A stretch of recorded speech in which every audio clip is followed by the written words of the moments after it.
Hey, how's it going? Dave here, and welcome to the first ever episode of the David Lovejoy Guitar Podcast. I'm really excited to get this started because I figured there are lots of things that I would like to talk about that aren't quite suited to the video format and would be much better suited to the podcast format. So that's why I started this up. I'll be bringing you more practical guitar tips, but I'll also be talking about other things that are not so obvious that still relate to guitar, such as your mindset, habits. I'll also be doing some book reviews and also bringing on some cool people for interviews within parts of the guitar and music industry that you'll learn a lot from. So in today's podcast, I'm going to be talking about something a lot of people have asked me about, even before I started the YouTube channel and this whole David Lovejoy Guitar thing, and that is how to set up a practice routine for your guitar playing. This one's going to be really useful, so make sure you have a pen and paper ready or some other notation method ready to take some notes. So before we get started, I'm just going to put it out there that this may not work for everybody. Everything I'm talking about in this podcast has worked personally for me, but everyone is different, so take the bits you like and use those and discard the bits that you're not a fan of. So it is super important that we get a structured plan together when we practice so that we have a definite route to achieving our goals. However, before we start planning this practice routine out, you have to decide what your ultimate goal or outcome as a guitar player is. Do you want to be a session player? Maybe you want to write some really good songs and that's what you want to be known for. Maybe you want to be a shred master and just sweep pick and alternate pick your way through the industry. Are you wanting to maybe become a teacher? Or maybe you're just wanting to have fun playing guitar. This is a super important thing to figure out and have noted down so that we can plan the practice routine accordingly. So I would like you to take a moment right now to think about what your ultimate guitar goal is. This could be one of the things that I mentioned, a combination of them, or maybe something that I didn't mention whatsoever. So maybe pause the podcast right now and write down what you want to achieve as a guitar player. So I'm going to walk you through my goals and how I structure my practice routine so that you can apply this method to your practice plan. So once you've decided your goals as a guitarist, you need to list down all the skills that you need to practice the ones that are most urgent, so the most important goals specific to your particular discipline in guitar, I guess. So, for example, if you want to be a session player, you're going to want to learn to prioritize sight reading and work on your ear training. If you're just wanting to have fun as a guitarist, then the thing you're going to work on most is learning some of your favorite songs and maybe working on some exercises to build up your technique. If you're a songwriter, you're going to want to learn lots of chords and their inversions, scales, and how they work together. So let's take me for an example. My ultimate goal as a guitar player is to be the best teacher possible and to write the best songs possible for my band. Now, the skills that I'm going to have to be best at as a teacher are the fundamentals such as scales and chords. I need to be really on it there so that I don't waste time in lessons trying to recall chords and scales. I also need to be really good with music theory, so connecting dots for people. So if someone asks what a key is, I can explain what a key is to them in a concise manner that is easy to understand.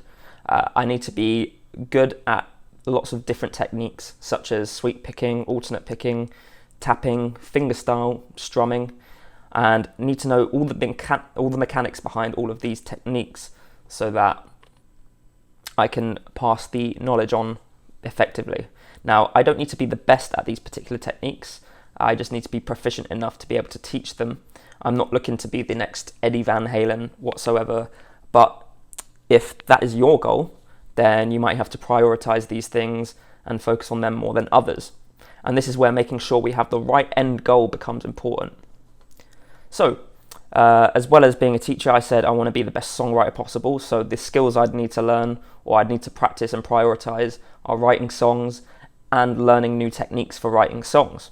So to sum up the list of things that I need to practice to achieve my guitar goals, There's 6 things here, so scales, chords, music theory, techniques, writing songs, and learning new songwriting techniques. Now, this is the part where we get to write up the plan. I suggest making your plan for an entire week and doing it on a Sunday evening if possible, so that on Monday you can start your plan fresh. Now, first of all, you have to figure out how long you have to practice each day and when you can practice. This is important because now it will provide you with no excuses not to practice, that's for one, and you know when you should be practicing for and how long. I tend to practice first thing in the morning for about an hour, sometimes more, but I know that I can definitely commit to 1 hour, so that's what I'm going to be doing for my plan. And if you can find a regular time every day yourself to practice, that's really great, because then it becomes a routine and then that becomes a habit. And as we all know, practicing consistently is the most important thing when it comes to making constant progress as a guitar player. So with my 1 hour a day, I have to fit these 6 different topics, and you could maybe argue that you could practice each thing for 10 minutes each, and then you'll have an hour's worth of practicing each thing equally. But I think that would be silly, because some things are more urgent and more important to practice. So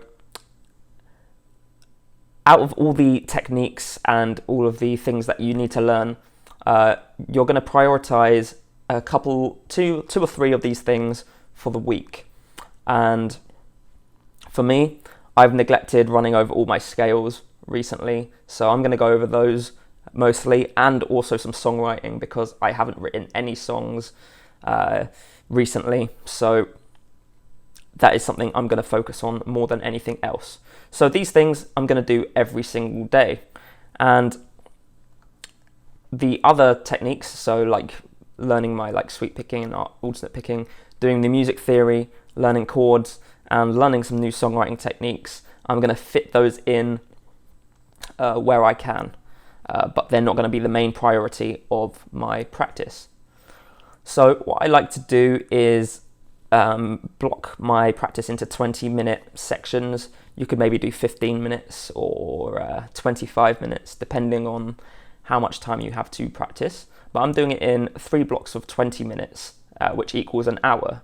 So every single day I'll be doing 20 minutes of scales and 20 minutes of songwriting. Then I'll be fitting in the other things into the last 20 minutes of each day. So not every single thing every day. I'm going to make sure that I cover everything over the course of the week, but you don't need to do everything every day. So on Monday, I think I'm going to add technique.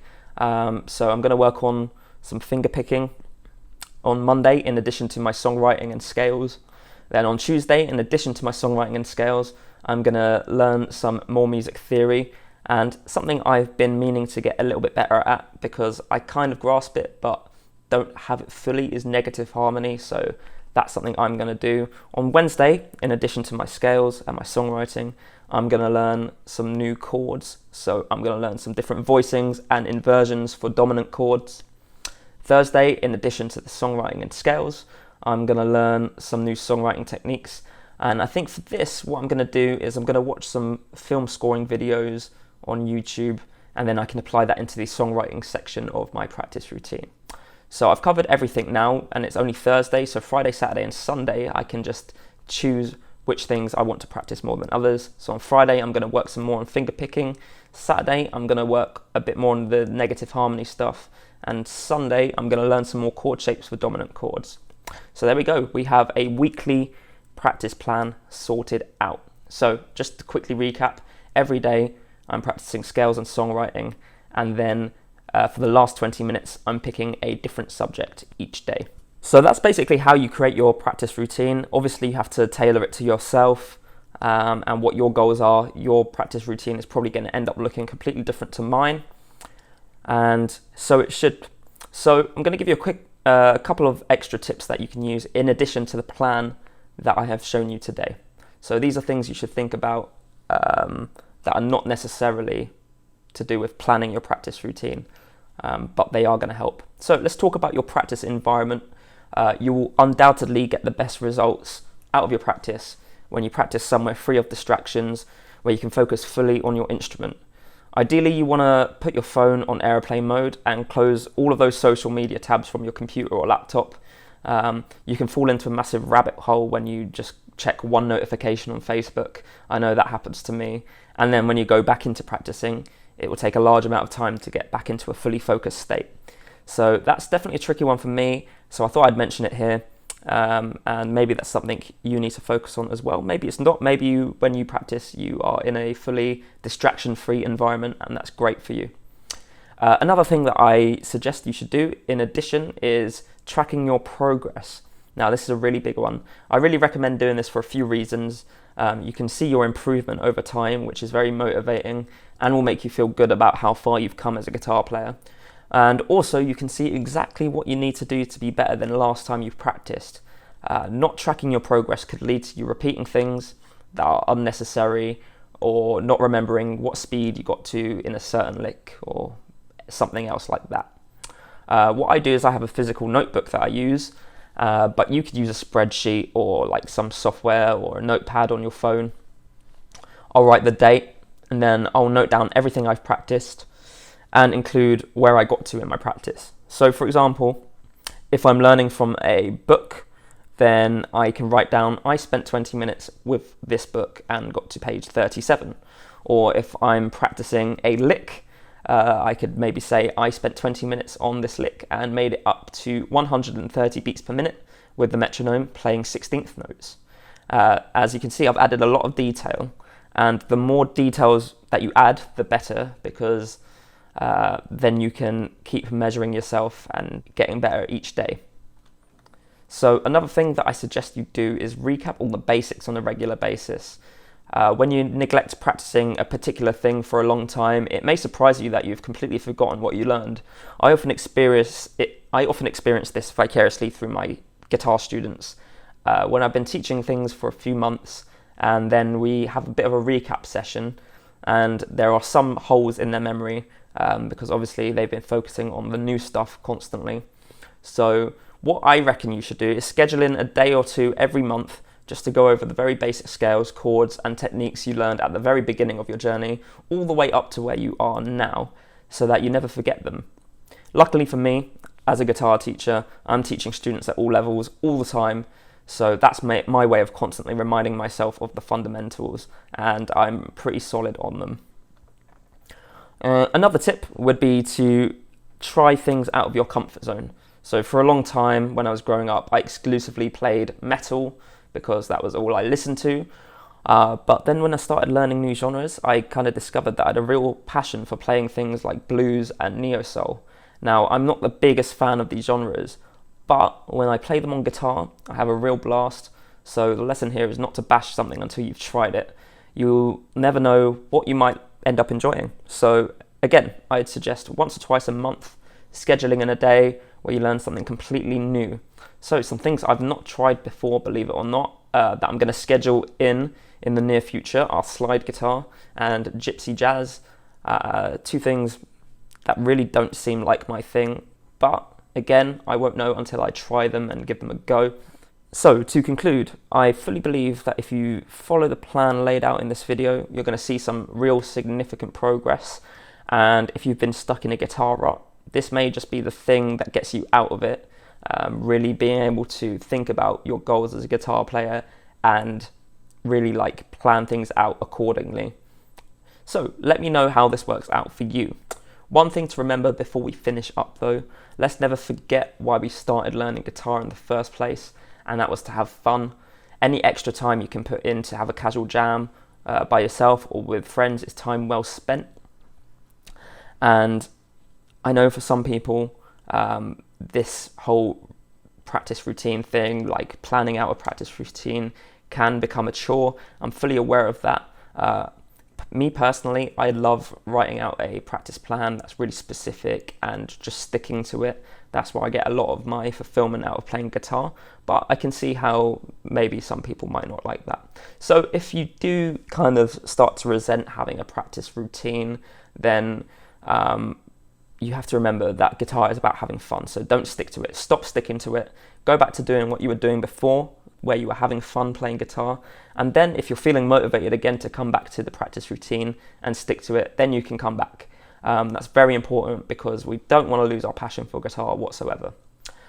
So I hope you enjoyed this first episode of the David Lovejoy Podcast. Let me know what you thought, and also let me know what you would like to see next. And I'll see you in the next one.